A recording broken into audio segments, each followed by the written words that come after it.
Today's blog post is a CEO's Talent Navigation Guide to Success. I'm Cindy Liu with CHRO Partners, and let's jump right in. So I want you to imagine that your company is a beautiful jet airplane. It might be a sleek private jet or a huge one with multiple levels that flies overseas. Take a moment to imagine what it looks like. Now imagine that you, the CEO, are sitting at the cockpit. You are the pilot. Every flight is your responsibility, getting the plane safely and efficiently to your destination. Now, look to your right. Who's sitting in the co-pilot seat? Your first answer is probably your second in command. It's the logical answer. I'm here to tell you that your co-pilot should be your chief HR officer or CHRO or chief people officer. You need your co-pilot to help chart the course, keep you on track, and get the plane where you want to be on time. You need them to be strategic. These are some of the capabilities of a great CHRO, yet most mid-sized companies don't even have that person in the cockpit. Instead, you might have them making announcements or serving drinks, possibly even cleaning the plane. When you hamper strategic HR functions, that's exactly what you're doing.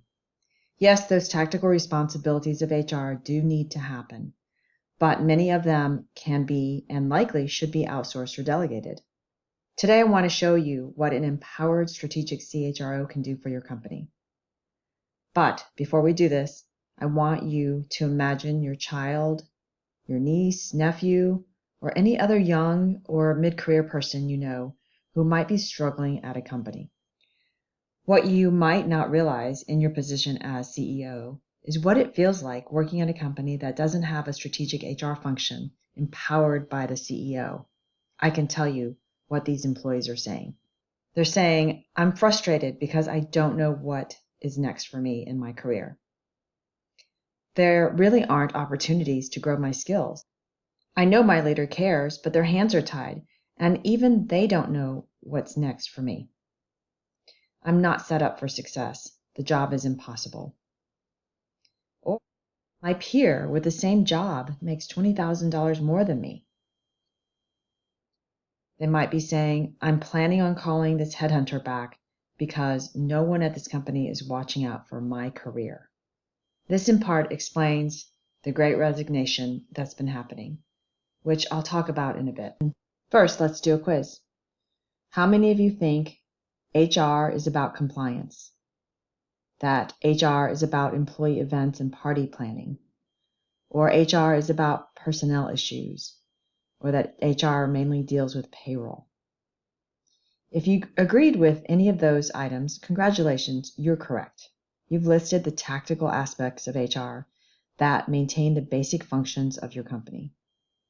While they are needed, they aren't revenue-generating, bottom-line focused activities.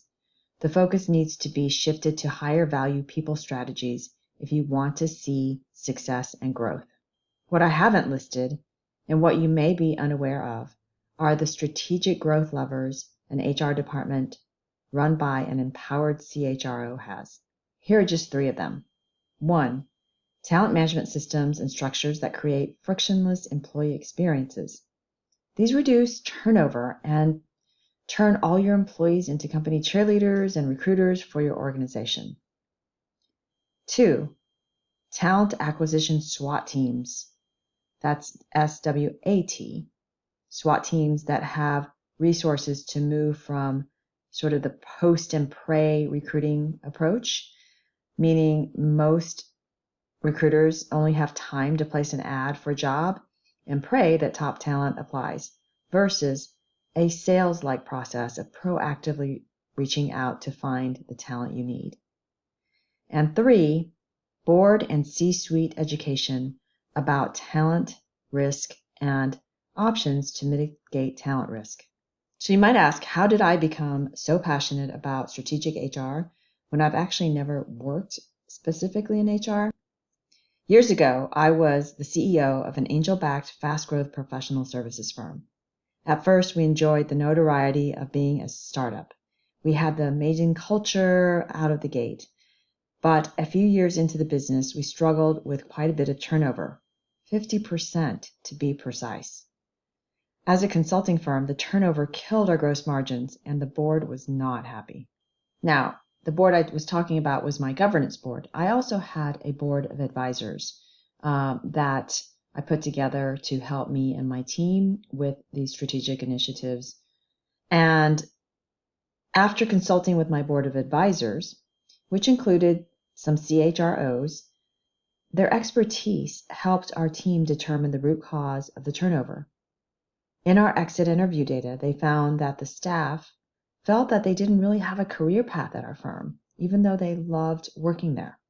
I'll admit, I resisted. I didn't really understand why we needed so many layers and so many different levels, and preferred a flatter organization. Just lean and mean, right? After some tough love, they convinced me that this was what was needed to reduce turnover. In 9 months, after our advisors helped our team map out a career structure and path and implement it, our turnover dropped from 50% to 10%. And gross margin went from 37% to 43%. And for the next 5 years, we held steady at single-digit turnover rates. So I know it wasn't a fluke. Our employees understood what their next steps were, and their managers knew how to guide them and get them there. It was a process and system that my team and I wouldn't have known about, let alone how to implement properly, if we hadn't been guided by the CHROs on our advisory board. I tell you this story to illustrate the power of strategic talent management systems and how doing the right thing for the employees can also be extremely lucrative for a firm. Here are the 3 levers a CHRO can utilize for growth. The challenge for many companies is the balance between long-term talent management and meeting short-term quarterly targets. And often the talent management gets dropped, leaving employees unsure of what their career path looks like, unsure how to lift off their career, unsure what they do makes a difference. They're unsure they are set up to succeed.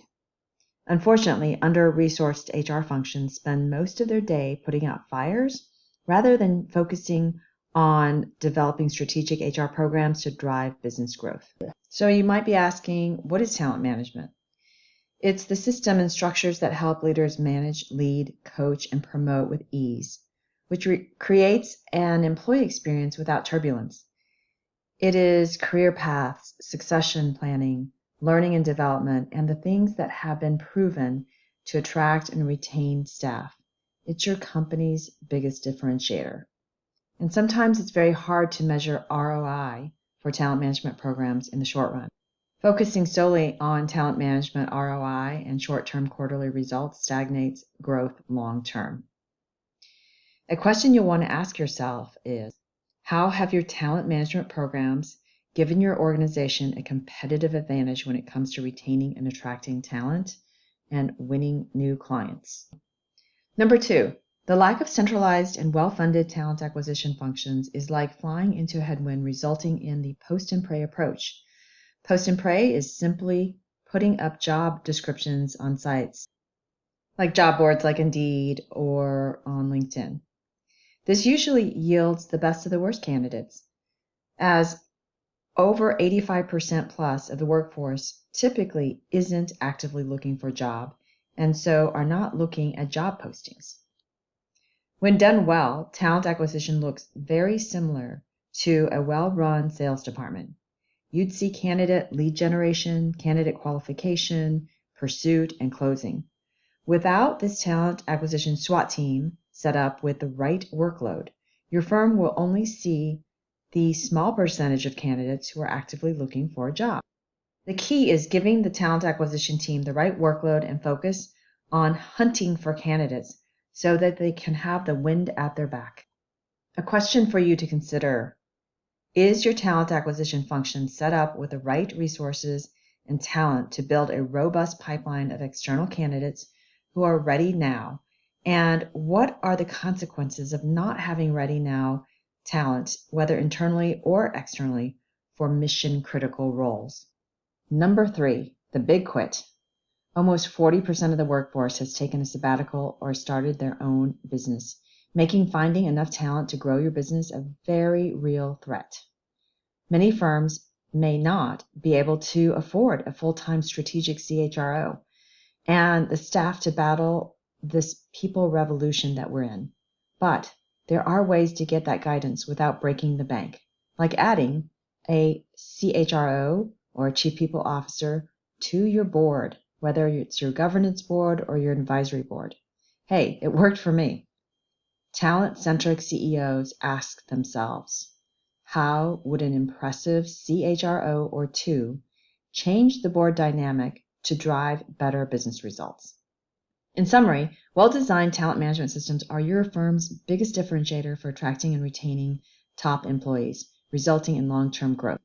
Making talent acquisition a core competency like sales is critical to a robust talent pipeline.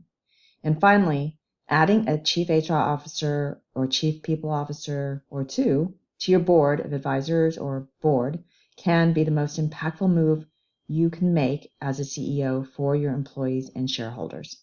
Imagine piloting your plane filled with enthusiastic, motivated people who are all excited about doing their jobs, seeing their future with the company, and who work in a strategic manner to get you to the next stop. Answering the 3 questions I posed today will help you map out your biggest business challenges. Then you'll be ready to get some guidance from the control tower to win the people revolution era.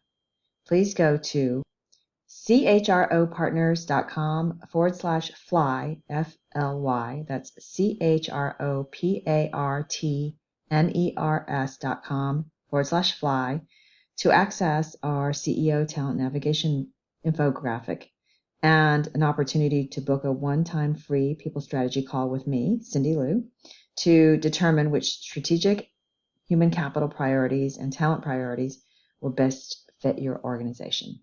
Leave a comment below as to the talent management strategies that have helped your organization retain your talent.